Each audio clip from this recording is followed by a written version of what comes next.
Good morning, Fit Fam. Welcome on back to my channel. This morning, we are going to be doing some glutes and quads, crushing a booty and leg workout. So this is my second booty and leg workout of the week. I do 2 every week, 2 upper bodies and 1 full body. So I'm going to be walking you through everything so that you can follow along with me and we can get that nice glute and leg pump together. So make sure to hit that like and subscribe so you're going to see more workouts from me, more food ideas, more motivation tips so we can get fit for life together. All right, so let's get into our warm-up. All right, so we're gonna start off with a dynamic warm-up. I've been doing this a lot more recently, more than just kind of the booty band glute activation. And there's not really any actual structure to it. It's kind of just doing a bunch of body weight exercises and moving through them fairly quickly to get the muscles engaged, warmed up, and then that way we can get into the actual working sets.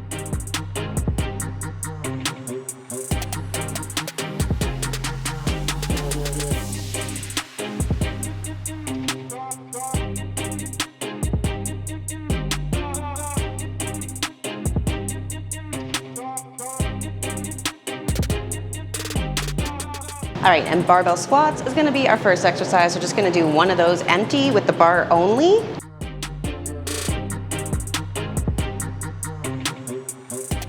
Okay, so I'll be doing the squats a little bit differently today because I really want them to be super quad focused, and I figured out a way to do that. Normally when I squat, I always kind of hinge back at my butt first and then squat down, which is really going to do a lot more glutes, but I actually want to focus more on the front. So instead of doing that hinge back first, what I'm gonna do is I'm just literally going to bend straight into the squat. So it's almost like I'm driving my knees forward a little bit. And by the way, it is totally okay if your knees do go past your toes. Everybody is different. It's gonna depend on your biomechanics. But yes, it's totally fine to be driving kind of the knees forward, and you're gonna feel that's gonna work your quads a lot more. Okay, so we're gonna go for 8 reps, and I have been using a little bit less weight since it is more focused on the front. I can't do as much as when I'm focused more on backwards. Getting under the bar, walking back, and now we're just straight breaking at the knees, driving those knees forward, going down and pushing up. It's gonna be a little bit more pushing up kind of through the front of your foot as opposed to the heels, which is what you do when it's more glute focused. And I'm also counting 1, 2, 3, 1, 2 at the bottom. So 3 down, and then 2 seconds, pause at the bottom. All right, let's go, set 2. Pinching the shoulder blades.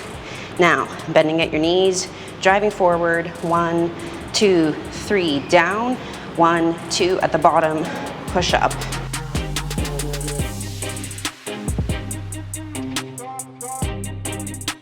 Okay, I'm gonna go ahead and put on just a little bit more weight for these last 2 sets because it felt hard, but I felt like I still could push a little bit more. So remember, if you really feel like you have more to give, then give it, because training with intensity, training really hard, that is the thing that's gonna get you those results. So let's do it.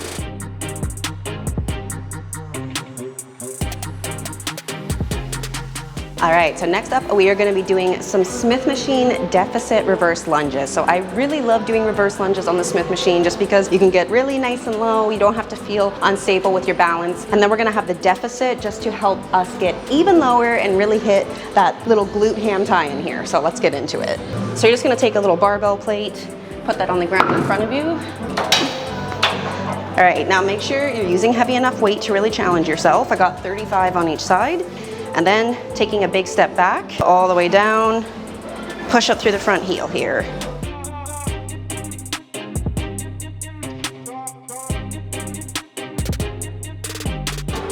Okay, we're doing 3 sets of 10 on each leg. We're gonna rest, catch our breath, because you need it, for about 2 minutes, and then do our second and third set.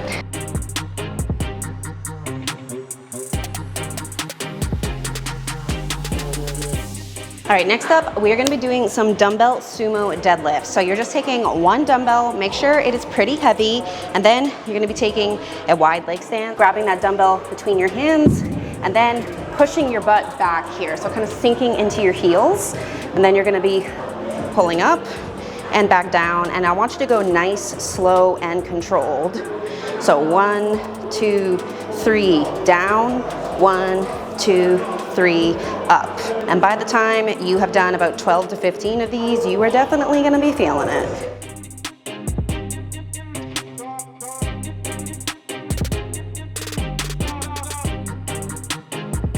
All right, fam, now we are gonna be isolating some quads, getting close to the end here. So we're gonna start with a little bit lighter weight, go for 10 reps, and then 8, and then 6. So you're gonna be increasing the weight every single time, decreasing your reps. So let's give it our full effort. Here we go. And I like to give a little squeeze hold at the top there and go through the range of motion nice and slow. Oh my gosh, quads are burning. All right, we're gonna rest about 60 seconds, and then we're gonna go into set 2. All right, so increasing the weight here, going for 8 reps.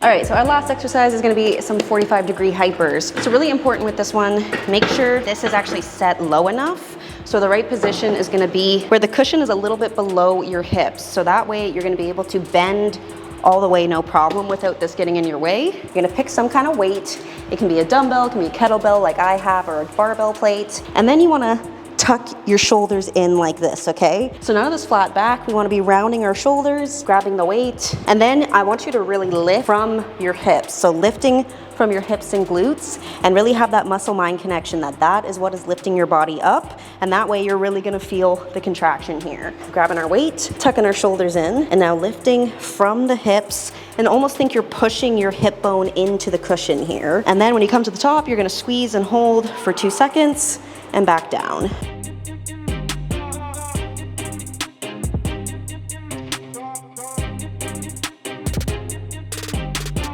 All right, fam, good work with this workout. We are done. That was a killer, feels so good, but I'm definitely gonna be sore. So I'm just gonna go ahead and quickly stretch a few minutes. Make sure you stretch after your workouts as well, so you will be less sore and recovering better. So just take a few minutes. I'm gonna show you my stretching routine. You can follow along.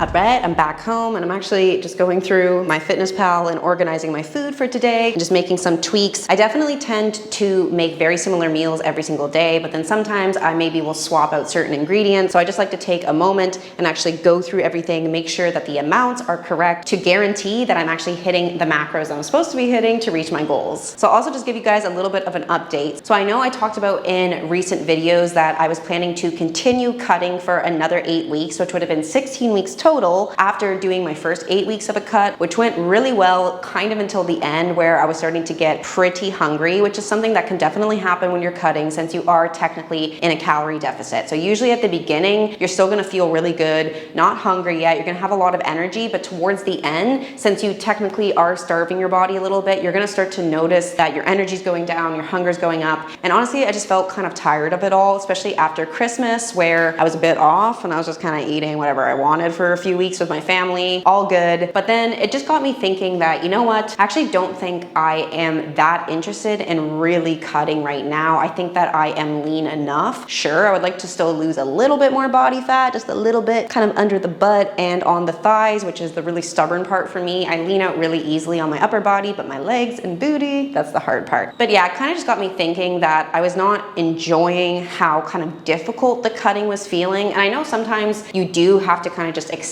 that's the way it's gonna be and just be willing to persevere, assuming that it is really lined up with your goals. But I just realized that I was like, you know what? I actually think I want to focus more on building and growing, because again, I think I'm lean enough, and actually the goals I want involve more like having really defined quads, having a big poppin' booty, as big as bubble butt as much as possible. And in order to do all of that, I'm actually not supposed to be cutting. I'm supposed to be eating a lot and really focusing on lifting as heavy as possible and getting super strong. So that being said, I am working on reversing up my calories right now. So I came back up to my maintenance, which for now is about 2,100 calories, which definitely feels like a lot more food than what I was having before. It's still not a ton of food. I'm definitely gonna work my way up to probably around 2,500 or so. We'll see how it goes. But I am grateful to be eating a lot more, feeling a lot better, and overall I'm still really happy with the way I'm looking. It's normal that when you're eating a little bit more than you were in a cut, you're obviously gonna feel like a little bit thicker than when you were cutting, and sometimes that can kind of play mental tricks on you where you're like, oh my God, I'm not crazy lean anymore, but that's okay. You don't have to always be stupidly lean.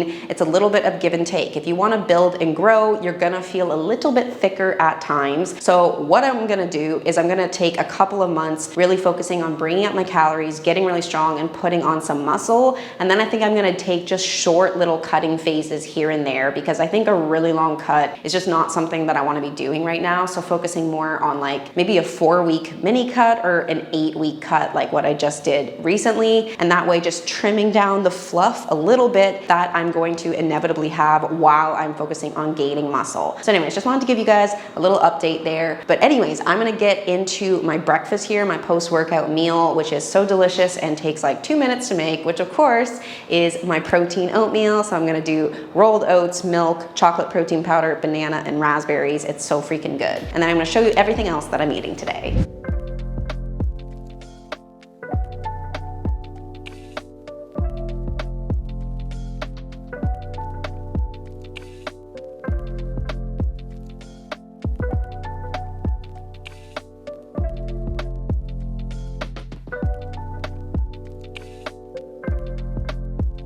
So excited to eat this. Literally, I've done it for years, never get tired of it just because it's so quick and easy and it tastes so good and really easy way to hit your macros. All right, fam, it has not been that long since I had my oats, but I am hungry again. So usually I do 2 breakfasts, and I know I could just kind of combine them into one big meal, but I actually prefer kind of spreading it out and eating a little bit more frequently. But yeah, the constant hunger struggle is very real after leg day. So I'm gonna go ahead and fuel up again, and I'm gonna be scrambling up some eggs, egg whites, goat cheese, and spinach, and then having it with some toast and butter on the side. And yeah, I know I talked about this in my last video, but egg whites are a really good hack to just help get the protein up without messing with any of the other macros. So I wouldn't have egg whites on its own. I still do 2 whole eggs. Sometimes I still even do 3. It's just gonna depend on my macros for the whole day, but just adding in a little bit of egg whites helps you get the grams of protein up without having to have any more fat. So a little hack for you.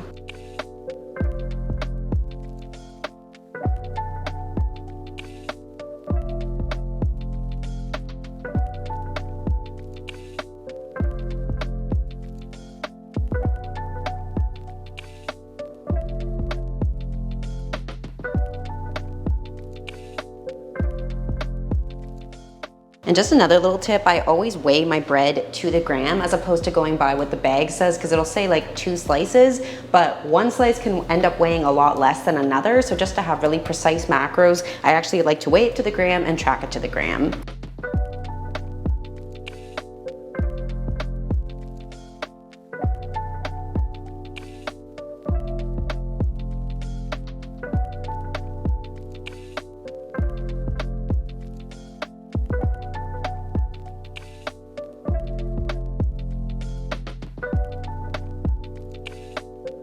All right guys, now I'm just gonna make some lunch. So I just wanted to show you how I have it so set and ready to make meals really quickly and easily. So I have here what I call my ingredient prep. So I'll just show you guys. So pretty much ingredient prep is where you just prepare the ingredients that make up the majority of the meal that take the most time. So what I like to do is have usually, at least 1 or 2 proteins already cooked and ready to go. So I have a bunch of lean ground beef there. So that way I don't have to be cooking it fresh every single time. I just literally grab it and it's all set. And then the other thing is the carbs. So I have a whole bunch of cooked rice there. So again, a lot of the time I'll have maybe 1 or 2 ready to go in the fridge, and usually I choose rice and pasta. I actually did have pasta, but I ran out of it yesterday. So this would normally be a pasta dish, but instead I'm just gonna use rice as a carb, because that's the way you can kind of think of it. It's just like swapping food categories, right? You know you need a protein, you know you need a carb, so you can use any one. It doesn't matter. As long as you have them ready to go, it ends up saving you a lot of time. And then I also have have some vegetables. I'm getting to the end there, but personally, I like to just de-thaw frozen veggies because then it just is less steps for me. I don't have to chop and wash and get a whole bunch of different colors. I already have a bunch of different varieties. So yeah, all I need to do is weigh out each one,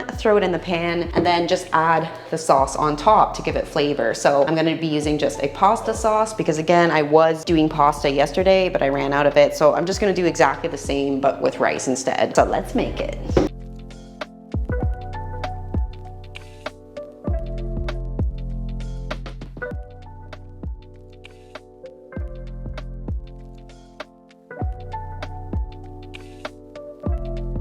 Then I also go through so many sparkling waters, and if you are cutting, that is such a good hack because obviously when you're cutting, you have a little bit less calories that you can eat. So I drink a ton of carbonated water when I am cutting because it just really kind of helps keep you full for a little bit longer, because sometimes you just get that like little light hunger pain, but it's not real hunger. So then if you just kind of fill your stomach with some carbonation, that's 0 calories of course, then that's a good little hack. Okay, and I totally forgot, I'm supposed to also put 15 grams of goat cheese in this, which definitely helps get a little bit more flavor because that's really what gives food flavor, is having the fats. So cheese is definitely one of my go-tos, and it also helps get the protein up a little bit. And if you're somebody who can't have cheese, don't worry, you can obviously just do like regular oil, you can do avocado, anything like that to help get it nice and savory as well. So this is it with the goat cheese. I'm just gonna kind of mix it together, but normally I would have melted it on the pan. All right, fam, I am absolutely starving and it's only 4:30. This is kind of the pattern that I've gotten into, is a lot of the time I honestly need to be eating my last big high protein meal around 4, especially on a leg day because I'm just so hungry, but then I'm really full the rest of the night. So I'm gonna be doing my air fryer crispy chicken, which I talk about all the time on Instagram. I think I've showed it maybe on YouTube, but you're gonna see what I'm doing. So you can definitely use breadcrumbs, but I actually got this tempura flour, which I thought was gonna be breadcrumbs, but then it wasn't. And I actually prefer how crispy it turns out with this. So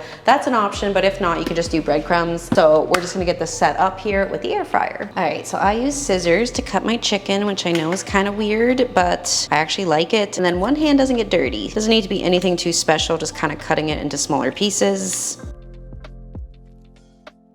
And just putting on 10 grams. You can do any spices you want, but I always do some garlic salt, paprika, and just good old sea salt. And then I'm just gonna measure out 3 grams of olive oil. And I usually pour it into the cap first so I don't overshoot it. Just mix that all together and make sure it's just nice and evenly coated. All right, I have it at 390 Fahrenheit. I'm just gonna shake it in there. Spread it out a little bit. Okay, and then I'm just gonna make some rice to go on the side, which of course, I already have a whole bunch ready to go. And then I just have the very last of the veggies there, de-thawed and ready to go. And then I'm gonna add some chimichurri sauce on top. So that is going to be the fats and kind of just what gives the food the flavor. So that's a little healthy food hack for you and just like a quick meal prep hack. A lot of the time here, I can get something like this. I mean, I do live in Mexico, so of course chimichurri is gonna be available, but you know, there's pesto. Sometimes I can buy hummus, you can buy tahini, or even just like actual ready to go sauces. You can go in the store and buy like a honey garlic sauce or a Szechuan sauce, whatever it is. And then as long as you fit it in your macros, that's a really easy way to not have to get complicated thinking like, okay, how am I gonna add flavor to the meal? It's like you can just buy the flavor already done for you, fit it in your macros, and then the only thing you need to think about is the carb, veggie, and protein. So that just makes your life easy, and that's something I try to do. All right, setting up this rice here.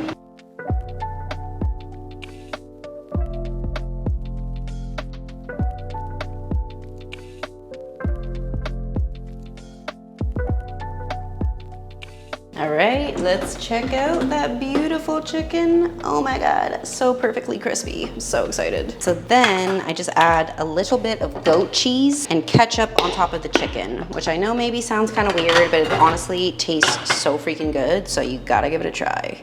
So just kind of sprinkle little pieces of goat cheese around over top of the chicken. Okay, 10 grams of goat cheese.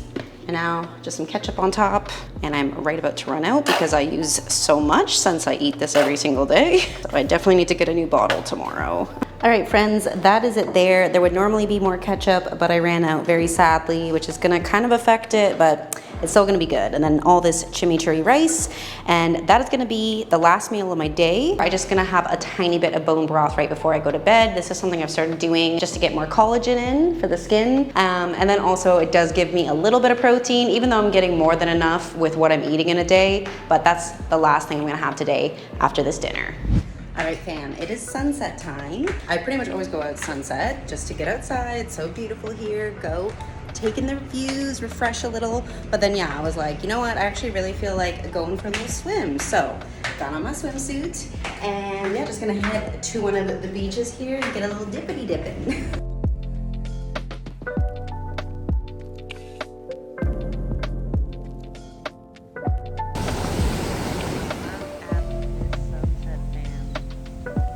So nice to get in that little dip. Feels so good, and just gonna enjoy this beautiful sunset. So thanks for checking out this video. I hope you enjoyed it. Comment down below if there's anything you want to see from me, and make sure to hit that like and subscribe button, and I will see you in the next video.